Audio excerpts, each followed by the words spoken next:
তৃণমূল একটা beneficiary party, দাবি অর্জুন সিং এর।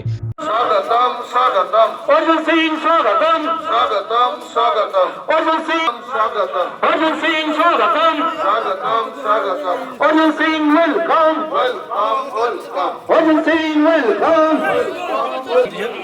Arjun Singh welcome, Arjun Singh welcome.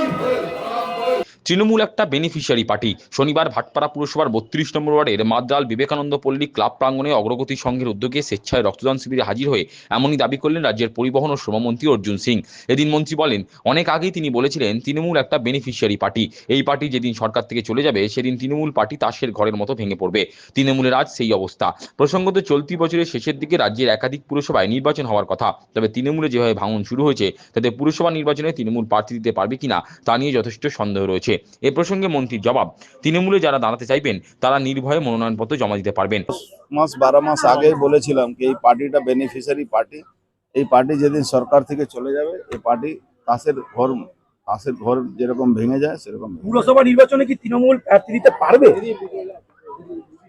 যারা দাঁড়াতে চায় তৃণমূল হয়ে তাদেরকে নিয়ে আসে, আমরা নমিনেশন করাবো, অসুবিধা নেই।